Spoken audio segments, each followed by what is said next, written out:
महासंघ बनेंगे या संगठन को बनाएंगे या उसी रास्ते में अगर अच्छा दोस्त मिलेगा तो हम दोस्ती करेंगे।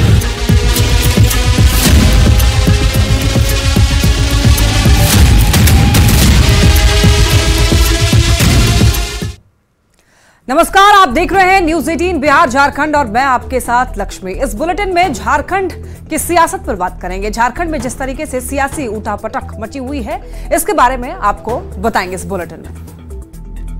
देखिए, झारखंड में जारी सियासी उठापटक के बीच चंपाई सोरेन का बीजेपी में जाने के ऐलान के साथ ही पूर्व सीएम को लेकर पिछले कुछ दिनों से चला आ रहा सस्पेंस अब खत्म हो चुका है। मंगलवार को दिल्ली में चंपाई सोरेन ने यह साफ कह दिया है कि वो बीजेपी में जा रहे हैं। प्रधानमंत्री मोदी पर उन्हें काफी भरोसा है। वैसे चंपाई के पाला बदलने को लेकर के सियासत तेज है। देश का प्रधानमंत्री, माननीय प्रधानमंत्री का उनका ऊपर विश्वास किया, गृह मंत्री अमित शाह के ऊपर विश्वास हमारा बढ़ गया।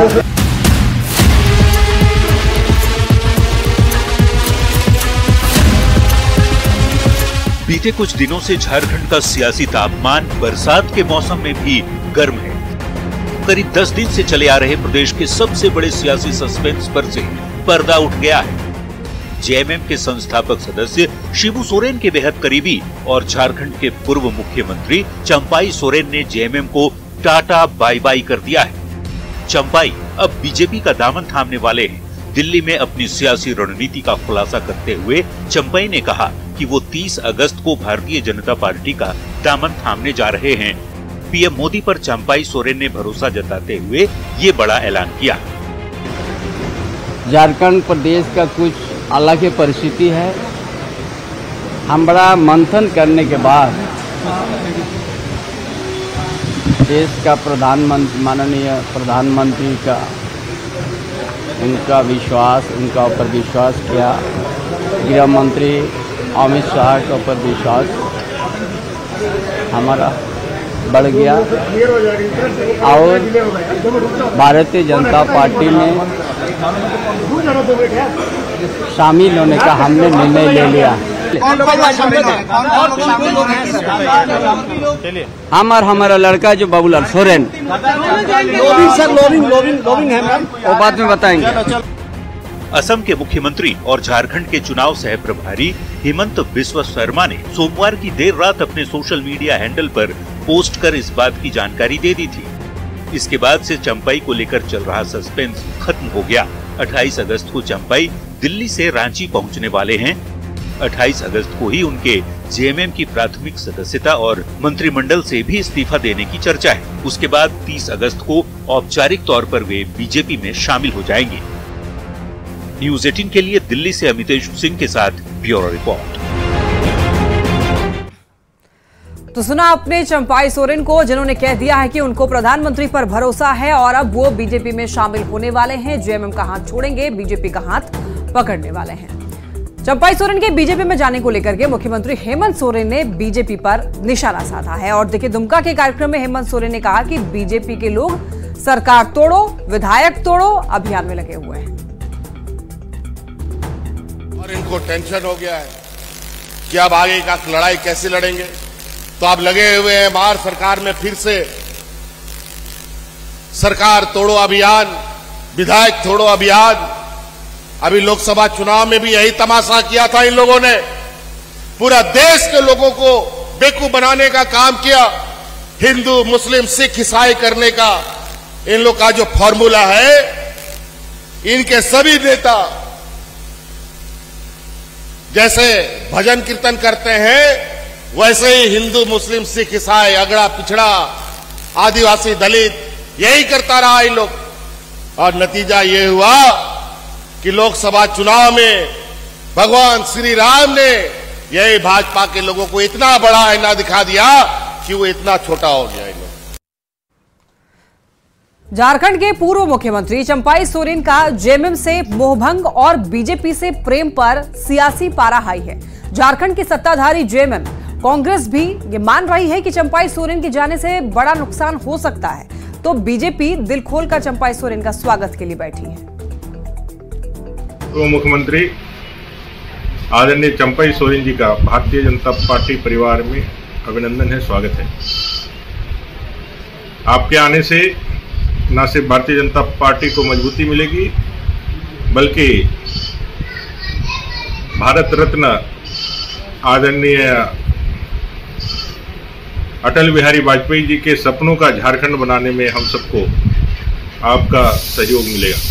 तो उसमें तीसरा विकल्प उन्होंने चुना है, ये तो उनकी बात है, इसके बारे में हम क्या कहेंगे।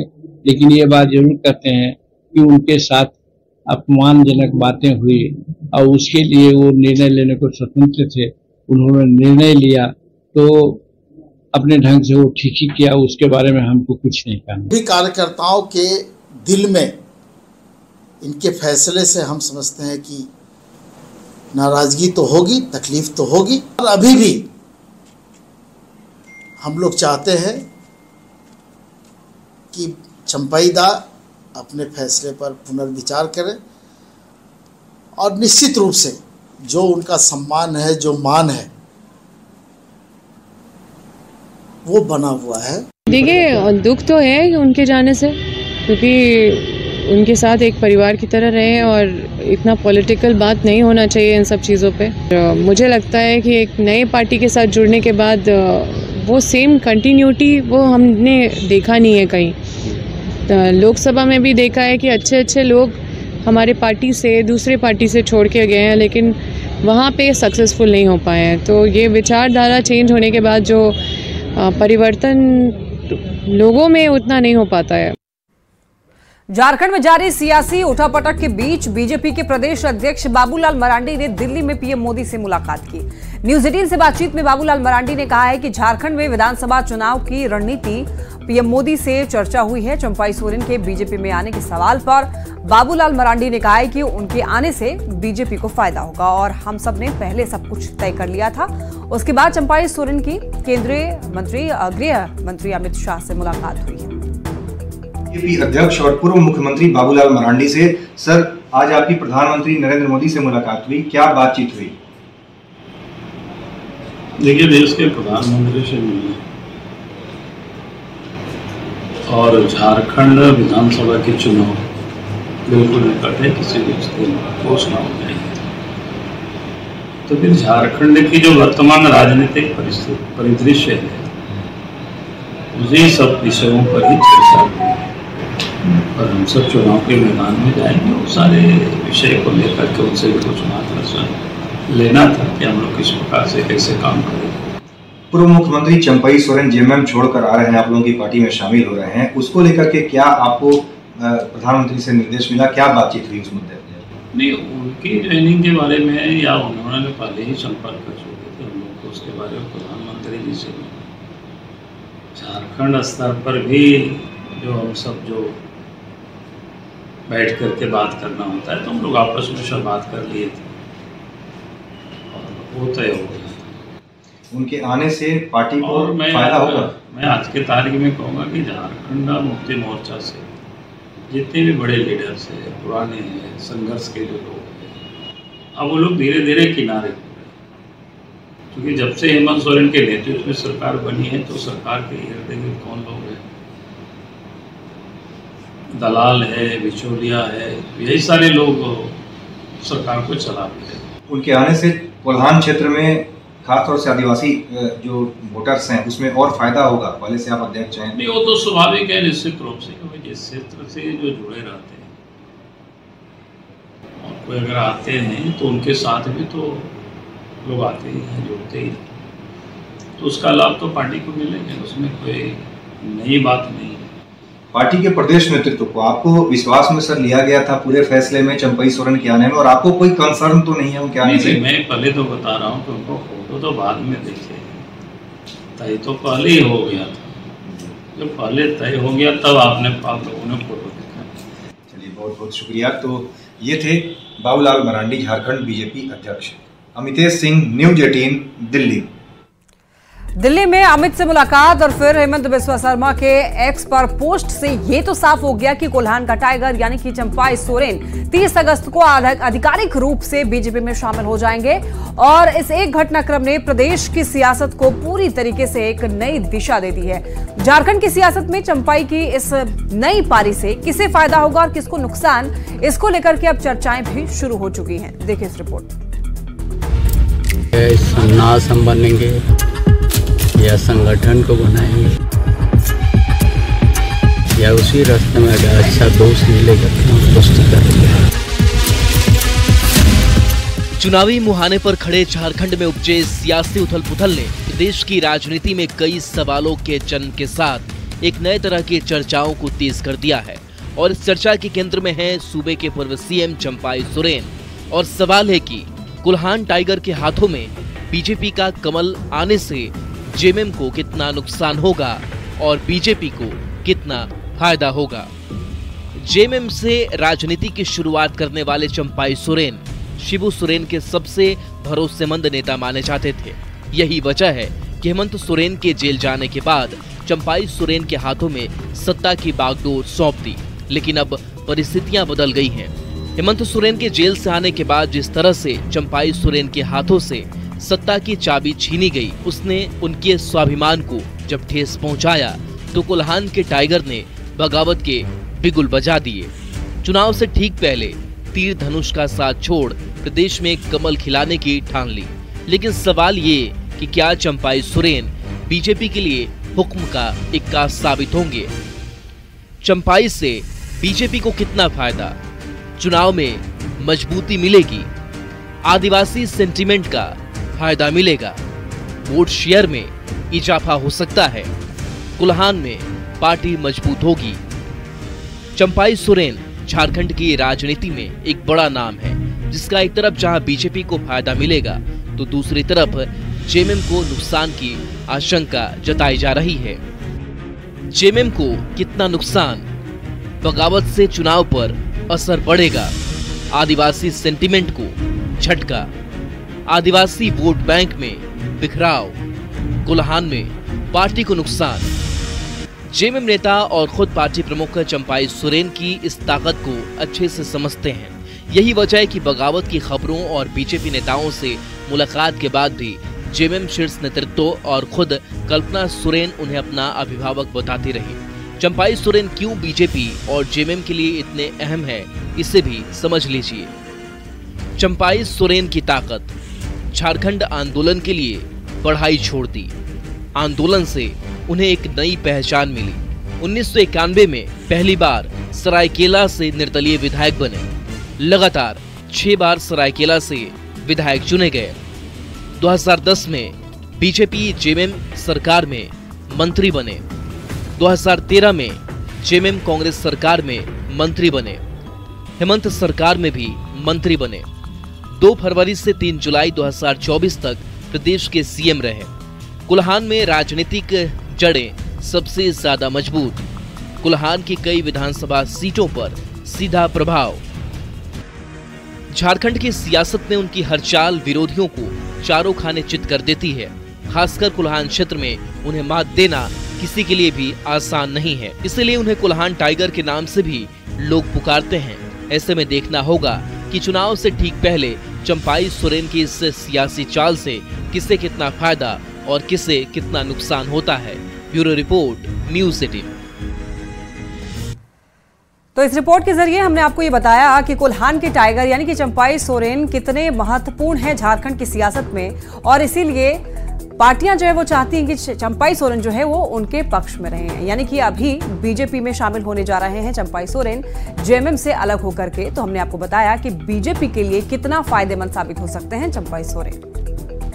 बढ़ते हैं खबरों में आगे। कोल्हान के बाद संथाल में भी जेएमएम को झटका लगा है। लोबिन हेम्ब्रम भी 30 अगस्त को बीजेपी में शामिल होंगे। चंपाई सोरेन के साथ ही लोबिन हेम्ब्रम भी बीजेपी की सदस्यता लेंगे।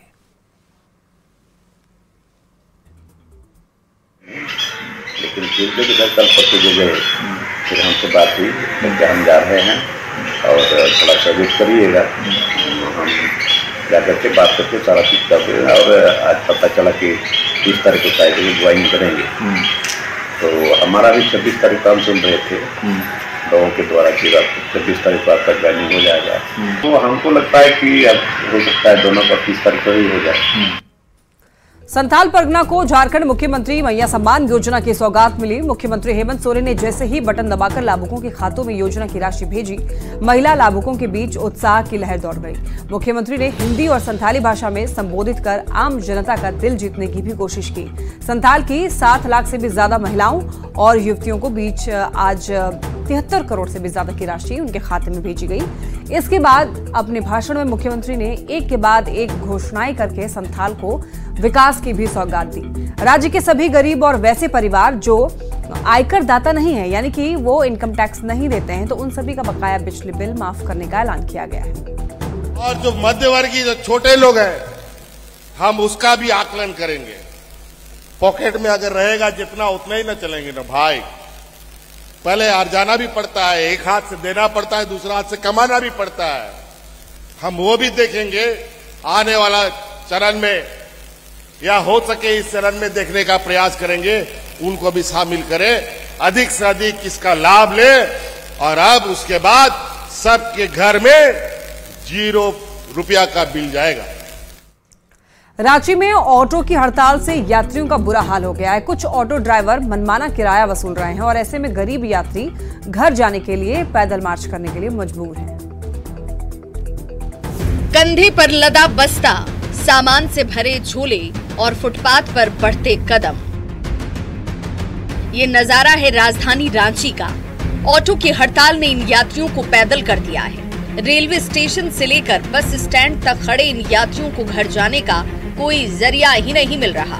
घंटों इंतजार के बावजूद जब कोई गाड़ी नहीं मिली, ये ग्रामीण रांची से पैदल ही अपने गांव लोधमा की ओर बढ़ गए। ऐसा आज गाड़ी बंदी है तो ऑटो मिल नहीं रही है, तो हम लोग पैदल चल रहे हैं और जाना जरूरी है। हम लोग को कर्रा तक जाना है। हम लोग पूरी से आ रहे हैं और लगभग करीब 2 घंटा हो गया है उतर के, और हटिया स्टेशन से किसी तरह तो आए वहाँ तक, उसके बाद पैदल यहाँ आके खड़े हैं। लेकिन रिजर्व करने जा रहे हैं तो हमसे मनमाना पैसा लिया जा रहा है, मांगा जा रहा है। आ रहे हैं, बहुत परेशानी झेलते हुए आ रहे हैं, बच्चे के साथ में आ रहे हैं, ना ऑटो है ना बस है। किस तरह हम लोग सफर करेंगे? सरकार हम लोग का तो पूरा करे मांग, कैसे हम लोग घर जाएं?